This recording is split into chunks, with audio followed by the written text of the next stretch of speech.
Okay, I'll begin with a word of prayer. This will be a short meeting today. Heavenly Father, we thank you for this day again, Lord. I thank you for the students. I just pray that you would just give us insight about how to understand connectedness today, Lord. In your name I pray. Amen. All right, so where were we? We were knee-deep in connectedness results, right? And we had just gotten to... Oh, they're loud. Let's see here. Some interesting result about continuous maps from where? N-sphere. Yeah, from the N-sphere. That's right. All right, so I think what I wanted to talk about was, I think we're in 4.3 now, basically. I'll let, whatever I haven't covered. Oh no, we were still in 4.2. I'm sorry. My apologies. We were in 4.2. I'll try to be brief here. So a subspace C, subspace of a topological space X, is called a connected component. I haven't talked about that yet. I mean, I talked about it, but I haven't written anything, right? So it's a connected component of X, or just component of F, if it satisfies two properties.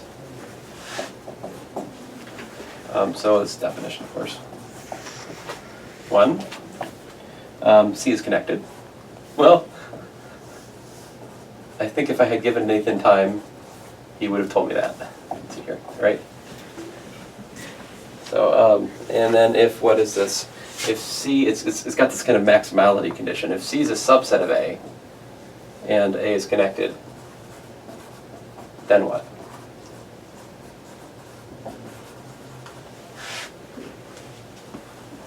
C is equal to A, in fact. So it's like the largest connected set, right? Yeah. So he says it's the maximal element in the family of connected subspaces ordered by inclusion. Some of you will have a better sense of that if you've worked on the ordering problems. All right. Example 4.21. He says let X be a topological space and C a subset of X, open, closed, connected, and non-empty. It's very greedy. Example. So we've got X, topological space, C is subset of X, and he wants C to be open, closed. He wants it to be open, he wants it to be closed. What does he want? Non-empty? No, wait a minute. Connected and non-empty. Oh, connected, non-empty.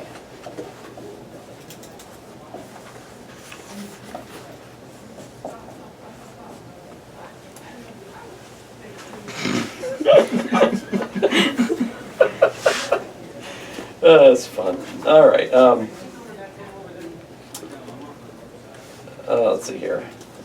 Focus. Focus. I'm trying. What are we trying to say here? If C is a connected component of X, in fact, he said then C is a connected component of X. In fact, C is connected by hypothesis, and if C is a subset of A, so let's see here, let's work through it. C subset of A, then what?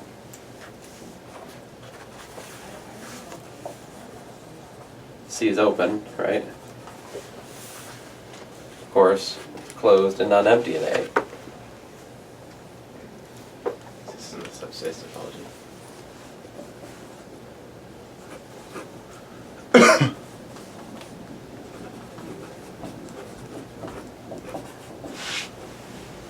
Then, let's see here. Therefore, A is connected. Oh, right. Well, when we say, so to say A is connected is a statement about the subspace topology, right? I mean, what do we mean? We define connectedness for a topological space, right? So connectedness is then defined for subsets of a topological space by the subspace topology. Like, so to say A is connected is to say that it's a subset, and then relative to the subspace topology, it doesn't admit a separation. So, okay, yeah, so that would be, so it's an open and closed and non-empty subset. If it's a subset, then it intersect with A is just it again. So, right, I mean, Right, we proved something about that last time. well, it's just a basic set theory. I mean, if I have subset of A and I take intersection of C, I mean, C intersect A is just equal to C again. Mm-hmm. So if C is open, so if A is, if C is open, that means C intersect A is open. I mean, that's a basic open set in the subspace topology. Okay, anyway, so the point is, C has to be all of A, because otherwise you'd have a open and closed subset of A connected, which is impossible. So, yeah. Alright, so what else we got here? It says, if Y is a connected subspace of a topological space X,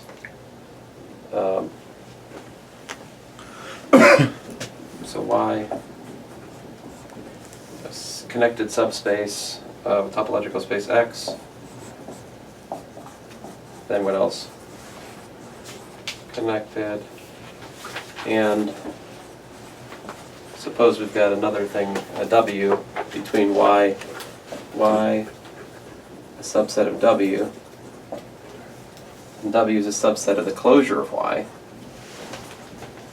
What's that say?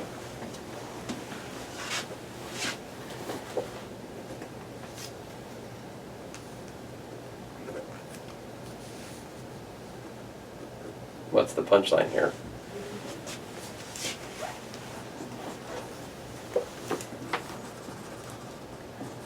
Uh, 4.2.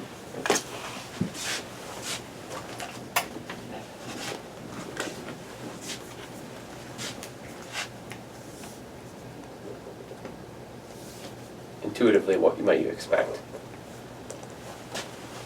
So, when I think of connected, I just kind of think loosely, geometrically speaking, of. I wanted to say it has no holes, but that's not even right. That's not the right thing to think about. I mean, you can have holes; it can still be connected, right?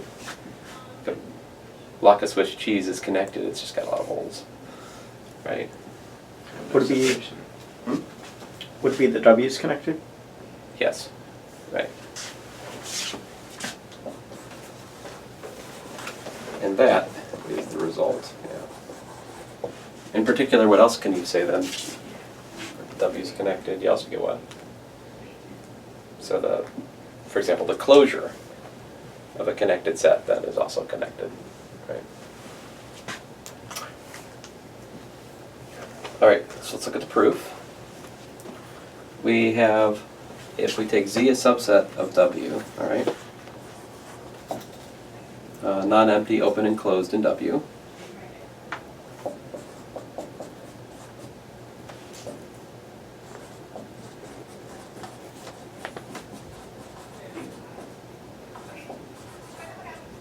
All right.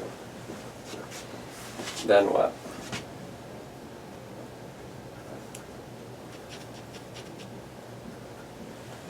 Then if we have Z intersect Y, what do we have about that?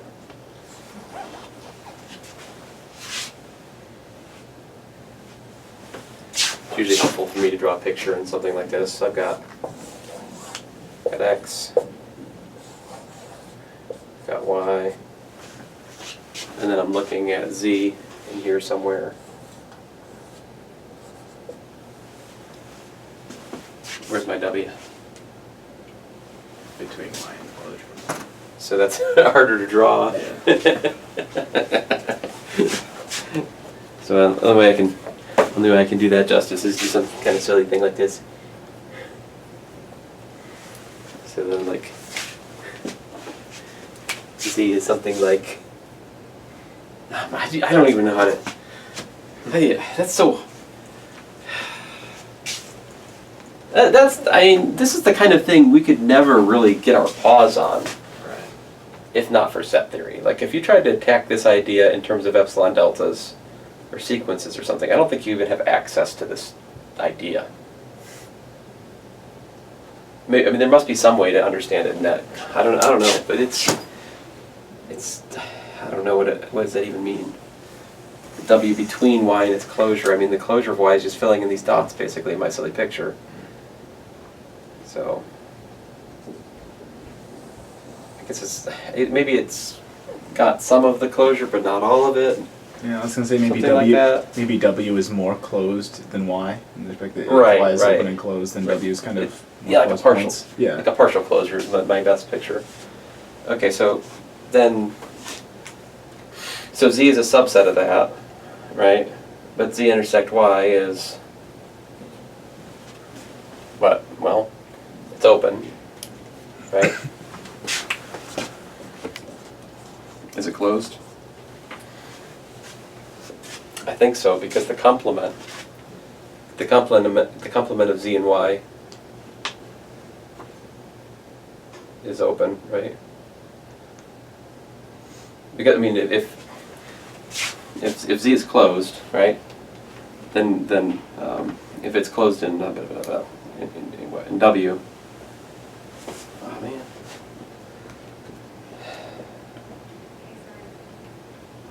Well. Oh, I'm sorry. So Y is open. Oh, let's track what I was doing. I'm sorry, guys. Oh. My brain is shutting down. What's wrong with me?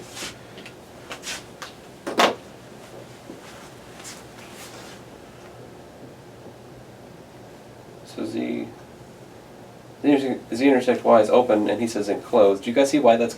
I'm having trouble seeing why this is closed. That's all me.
Y is connected, right?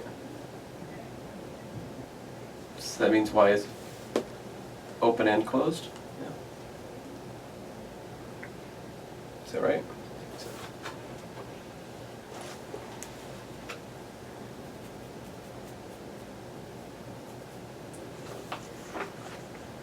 Right, so I guess, yeah. So both Y and Z are open and closed. Well, I'm not sure if I have that though. Is that the case? If Y is connected, it's open and closed? Let me check. what In is the- the subspace topology? I'm not sure. Yeah, right. In the subspace topology, it's open and closed. That's true. Right.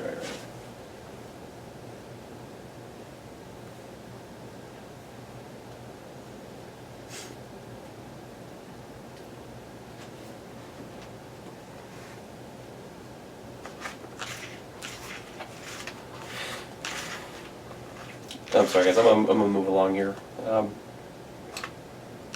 There's a reasonable result, and there's just some. The rest of the argument's based on density. So he gets if it's open and closed, and then he's like, okay, so if Y is dense, right? Y is dense and Z is open in W. So Y is dense. See, Y is dense in W because what? It's between W is between Y and its closure. That was the definition of dense. And Z is open. I think that we're assuming. We have that the intersection of Z and Y is non-empty.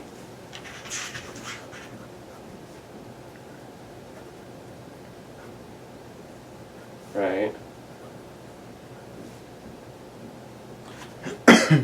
But Y is connected, so Y is a subset of Z. So then Y is dense, and Z is closed in W.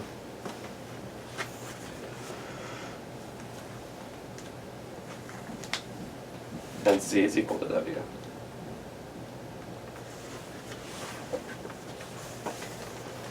I don't know. I think I'm too stupid to explain this to you guys today. I'm sorry. I feel like you might be able to make an argument based on the fact that W is in between Y and its closure. Mm-hmm. Phrase it in terms of the boundary, since It's 4:00 p.m. W might contain some of the boundary of Y, but Mm-hmm. I'm not sure exactly how you would Yeah, formalize that. I don't know. Let's see. I'm just gonna read through the results that we have here. So we just have let's kind of collect some results for our future reference here. If you have a family of connected spaces, and they all contain a point in common, then the union is also connected. Right. Makes sense. Yeah, that makes a lot of sense. It's like an extension of what we saw before. With the path connected. The path connected, you actually draw a picture. Right, okay. Here it is involving the fact that, like, the way the union is defined set theoretically, and it's well, anyway. I mean, obviously it's a set theoretic proof here because we're not talking about path connected, we're talking about connectedness. And then corollary 4.24 says if you have A and B connected, and if the intersection is non-empty, their union is connected. That's just for two instead of for arbitrarily many.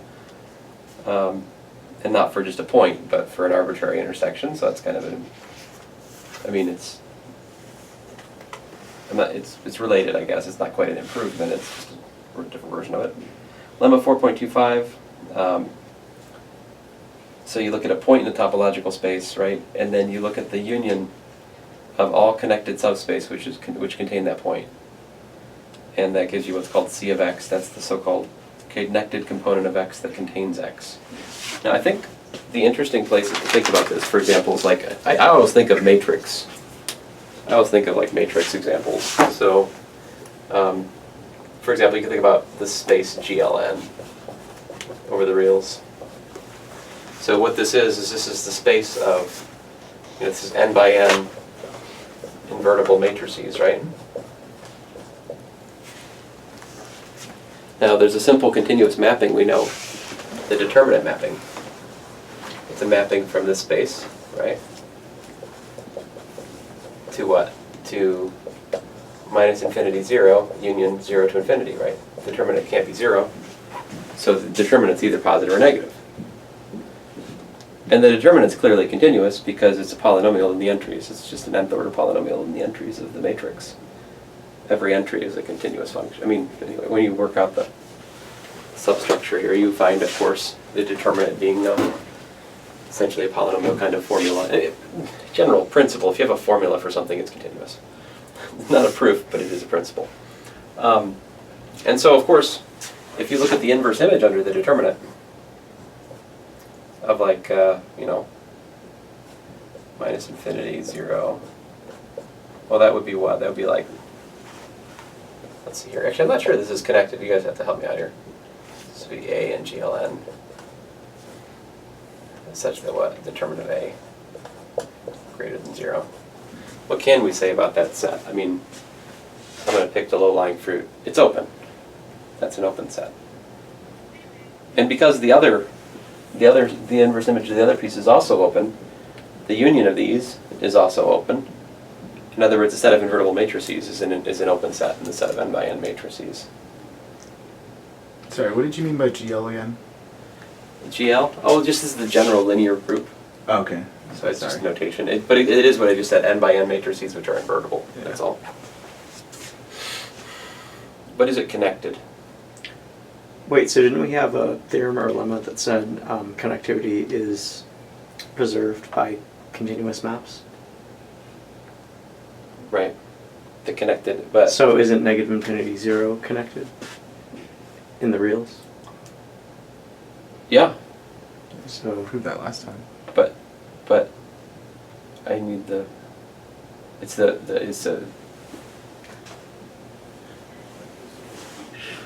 the determinant's continuous. I don't know about the inverse image. Is there, what function goes the other way?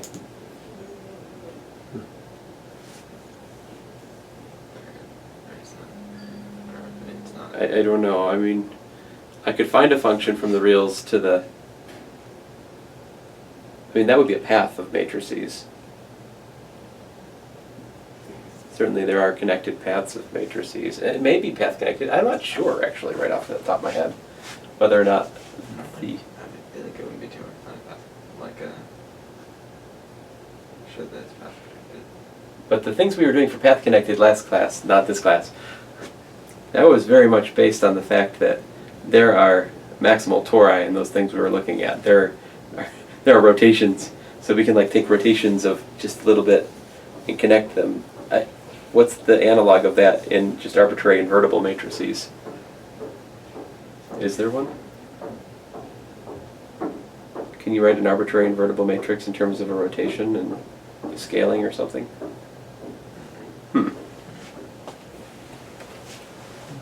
I will leave that as an open question. Is that a pun? Not on purpose, but thank you. Thank you for that. No, not on purpose, but... okay, so this was not my intended example. Sorry, guys. If you look at ON, that's easier. So in other words, this is the orthogonal matrices, like A in N by N real matrices, such that A transpose A is equal to the identity.